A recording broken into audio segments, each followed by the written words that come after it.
Shalom, shalom. Bwana Yesu asifiwe. Jina la Bwana libarikiwe sana. Kwa jina ninaitwa Godfrey au Sanzu, au unaweza ukapenda kuniita Godfrey Sanzu. Niko mbele yako siku ya leo.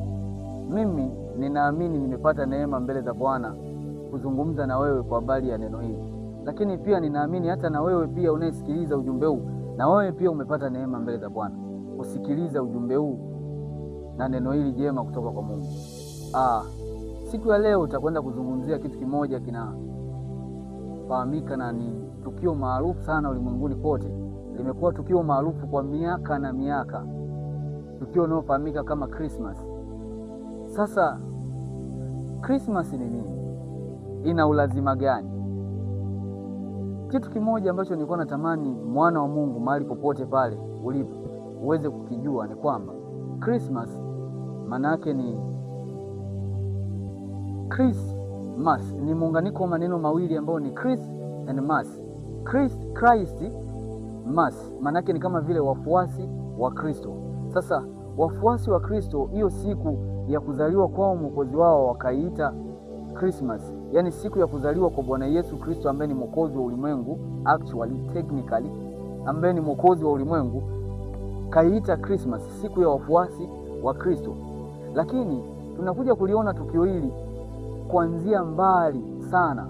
Neno la Mungu katika kitabu cha Matthew au Mathayo linaanza kwa kumzungumzia Kristo, nalo linaanza vyema kabisa kwa kuzungumzia kwamba kulikuwa kuna mtu mmoja kwa jina la Yusufu wa mbali ya Daudi. Mtu huyu alikuwa ni mtu mwenye haki na mwenye kumcha Mungu. Lakini mtu huyu ilipotokea tu siku moja kwamba amekusudia moyoni mwake kwenda kumposa binti mmoja kwa jina la Mariamu, alipomposa tu, malaika wa Bwana akatumwa kutoka mbinguni kwa jina la Gabriel, akafika mpaka katika mji ambao Mariamu alikuwa akiishi. Tufahamu kwanza kitu kimoja, ya kwamba hatukuwa na Kristo au Mariamu hatembelewi na malaika Gabrieli kwa sababu yeye ni Mariamu na ni kwa sababu yeye ni bikira, kwa sababu mabikira walikuwa ni wengi katika kipindi hicho. Lakini Mungu alichokuwa kikiangalia kwa wakati ule, kwa nini amchague Mariamu? Kigezo kikubwa ilikuwa ni Yusufu wa mbari ya Daudi, yaani Yusufu wa nyumba ya Daudi. Atakwenda kumposa nani? Kwa sababu Masihi inabidi atoke katika viuno vya Daudi. Masihi inabidi atoke katika nyumba ya Daudi. Masihi inabidi atoke katika nyumba ya Daudi, ili maandiko yatimie kama vile ambavyo Bwana alimwahidi Daudi miaka mingi iliyopita, ya kwamba Masihi atatoka katika viuno vyako. Sasa manake sasa hivi hatumpati Yesu kutoka kwenye tumbo la Mariamu kwa sababu ya Mariamu kama Mariamu, lakini tunampata Yesu kutoka kwenye tumbo la Mariamu kwa sababu Yusufu alienda kumposa Mariamu. Manake kama ingalitokea kwamba Yusufu ameenda kumposa binti mwingine kwa jina jingine, huyo binti ndo neema ingemwangukia. Lakini tunakuja kuona kusema kwamba malaika wa Bwana anakuja kumpasha habari Mariamu, na kuja kumweleza habari hizi njema ya kwamba Hail Mary,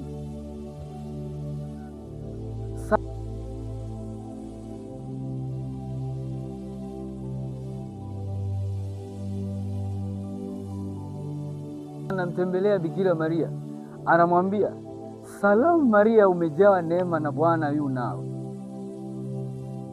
na umebarikiwa kuliko wanawake wote. Mariamu mwenyewe anaanza kubaki anashangaa kusema kwamba ni salamu ya namna gani hii. Lakini pointi yangu ni kwamba kabla mbingu hazijamuona Mariamu, kwanza zilimchunguza Yusufu, na huo ndo ulikopo ni mwanzo wa ili tukio tunalolienda kuliendea mbele yetu linalofahamika kwa jina kama Christmas. Christmas is more than a date, ni zaidi ya tarehe. It is bigger than a calendar. Ushakukutana na watu mahali fulani wanafanya kama vile debate ya kwamba kwani Yesu huyo mwana wa Mungu ni kweli alizaliwa siku ya tarehe 25 mwezi wa 12?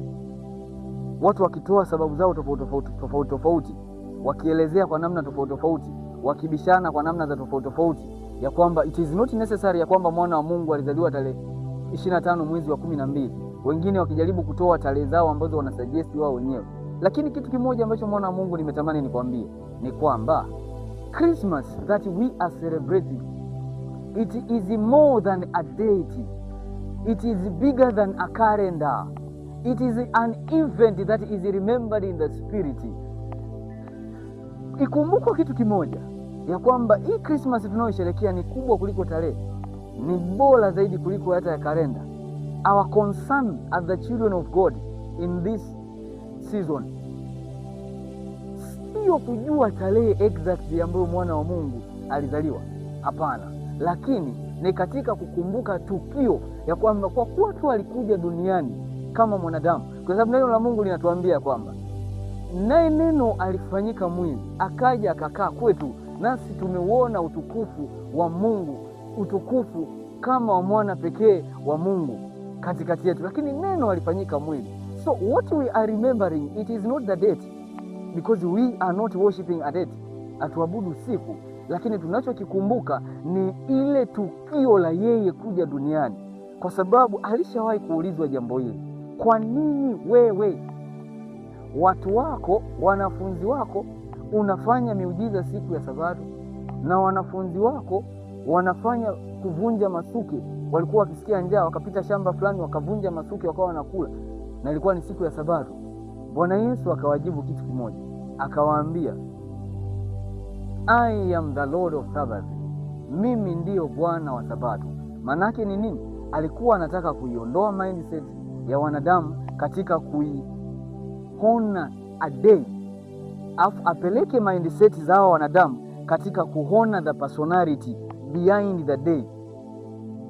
Yani alikuwa anataka atufundishe wanadamu jinsi ya kushift kutoka kwenye kuiheshimu na kuiinua sana siku kuipaisha, alafu atupeleke katika mtazamo wa kuiabudu na kuheshimu personality nyuma ya hiyo siku. Ndio maana yeye alipoambiwa kwa nini watu wao wanafanya haya siku ya Sabato, Bwana akajibu akasema kwamba mimi ndio Bwana wa Sabato. Ndio tunarudi pale pale tena hata katika tukio la Christmas. Christmas is bigger more than a date. It is higher than a calendar. We are not worshiping a calendar. We can decide even to change from 25 of December, yani kutoka kwenye tarehe 25 ya Disemba tukaipeleka hata siku nyingine. But the issue is not the date. The issue, it is the personality behind the date. It is the Christ behind the date. Hivyo basi, tunapokuwa tunakuja mbele yako, au ningetamani ujue kitu kimoja, kwamba tunapokuwa tukikumbuka siku hii njema, siku hii iliyobarikiwa, tukio hili jema ambalo lishawahi kutokea katika historia ya mwanadamu, ya kwamba kuna siku moja katika umilele wake Mungu aliye mbinguni aliamua kuacha enzi na utukufu wake, alafu akaingia kwenye tumbo la mwanamke aliyemuumba yeye mwenyewe, ili kusudi kwamba awaokoe wanadamu ambao wao wenyewe walimwacha, walimuasi, waliyakataa maagizo ya Mungu, ili kusudi kwamba atuokoe. Ni Mungu wa upendo, ni Mungu wa rehema, ni Mungu wa neema. Neno la Mungu linatuambia ya kwamba katika siku ile ambayo mwana wa Mungu alikuwa anazaliwa, katika siku ile ambayo mwana wa Mungu alikuja duniani kwa ajili yetu sisi hapa, malaika walikuwa wakiimba juu mbinguni.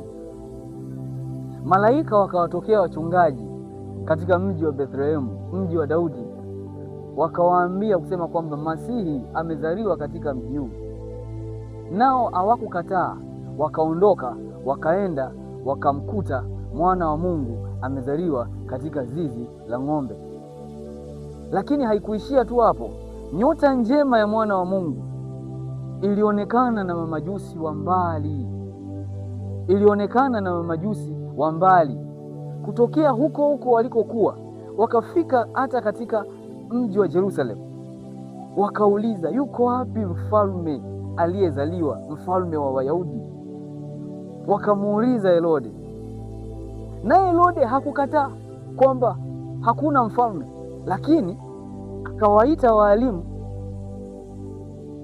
na wale waliokuwa wamesoma sheria pamoja na Mafarisayo, ambao ni kama vile ni walimu wa dini kwa kipindi hicho, hakukataa kwamba hakuna ahadi ya kuzaliwa kwa Masihi au mfalme wa ulimwengu, lakini aliwauliza tu kitu kimoja: je, katika vitabu na neno la Mungu imeandikwa kwamba Masihi wa Mungu atazaliwa wapi? Nao wakamjibu wakamwambia, imeandikwa kwamba atazaliwa Bethlehemu. Basi akawaambia mamajusi, nendeni, mtakapopata taarifa zake njoeni mje mniambie, ili na mimi nikamwabudu. Mwana wa Mungu, mkumbuke Bwana Mungu wako ni mwema, ni mwenye rehema. Aliacha mbingu na utukufu mbinguni ili aje akuokoe wewe, ili aje aniokoe mimi, ili aje atuokoe sisi wote wanadamu na dhambi zetu. Lakini inatupasa tu kumkiri yeye. Krismasi sio siku ya kuitumia kufanya uzinzi. Krismasi sio siku ya kuitumia kumfurahisha girlfriend wako au boyfriend wako kwa kumpatia mwili wako. Krismasi sio siku ya kuitumia kwa ajili ya mambo yako binafsi, au sio siku kwa ajili ya kula na kualikana ndugu na jamaa, lakini ni siku ikumbukwe ya kwamba mwana wa Mungu alikuja duniani ili atuokoe. Yaani Mungu alivaa mwili naye akaja duniani ili atuokoe. Yaani iko hivi, the Son of God became the Son of Man so that he may save us. Mwana wa Mungu alikuwa mwana wa mwanadamu ili kusudi kwamba aje atuokoe sisi. Kubali neema, pokea rehema, kubali kuonya, kubali kukatazwa. Neema ipo, Mungu yupo, anakuita, anakupenda. Shalom. Jina la Bwana libarikiwe.